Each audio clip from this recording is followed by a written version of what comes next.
Ibu ini risau, ini tiba-tiba ada, tiba-tiba 3 bulan kemudian nggak ada di rumah, tiba-tiba muncul kayak hantu. Kemudian di 2020 saya pernah menuliskan puisi kepada ibu dan ayah saya. Ketika itu saya sedang berada di Payakumbuh, sedang survive, sedang belajar. Kemudian kerinduan itu tidak terbendung. Saya menyalurkannya kepada sebuah tulisan karena saya yakin bahwa tulisan adalah sesuatu yang tidak akan pernah mati. Nah sekarang karena ibu saya main Instagram, dia pernah baca dan ternyata Sarah pernah bikin puisi buat ibu ya.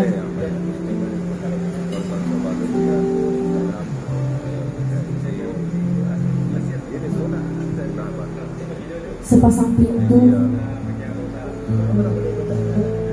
ibu dan bapak menunggu.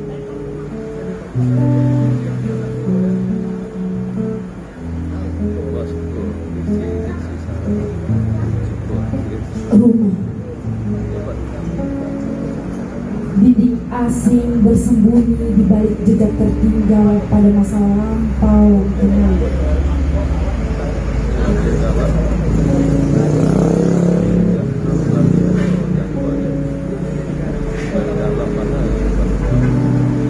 Ibu duduk dalam biang simpang siur mengurut pesan tata kabar. Ibu menanti langkah.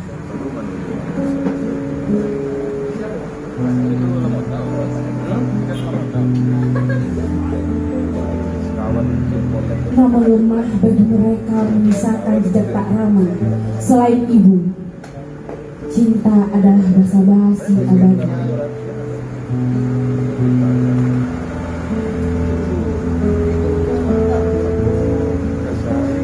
Sepasang telapak tangan menutup pintu banyak kepala, bermakna akhir sana.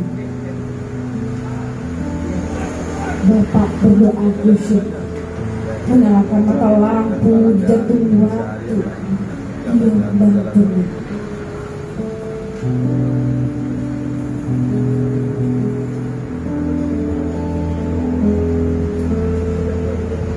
Dihadiahi perayaan-perayaan dan kejutan dalam mimpi purba kerinduan. Kerinduan terbuka serupa dada yang lapang, tapi terasa tidak bagi yang tak baik dari langkah yang rentak.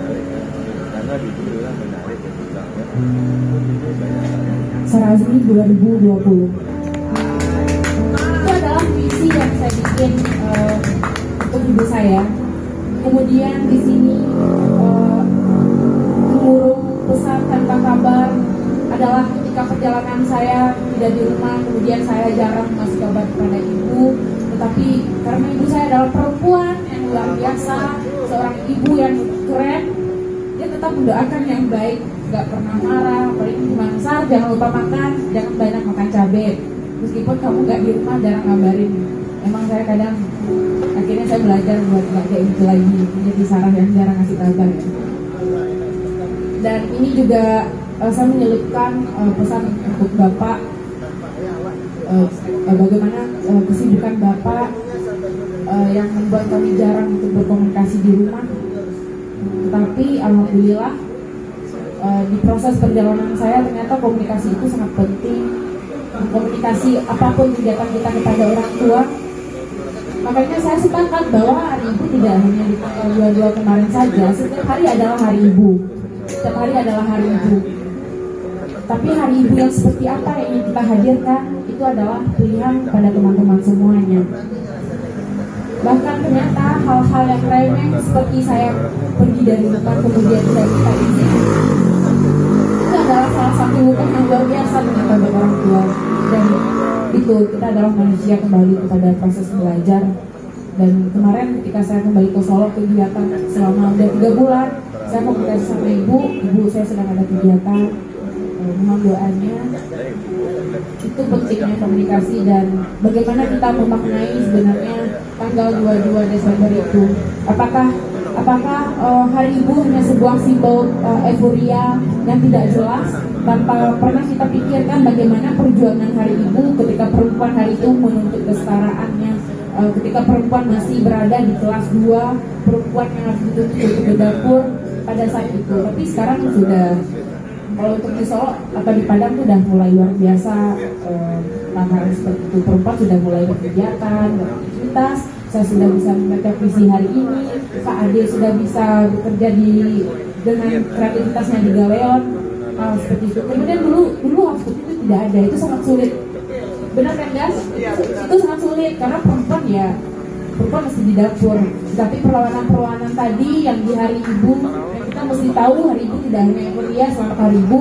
Kemudian kita perlu membaca bagaimana perjuangan di tanggal 22 Desember di tahun berapa saya lupa, mungkin bukan bisa satu.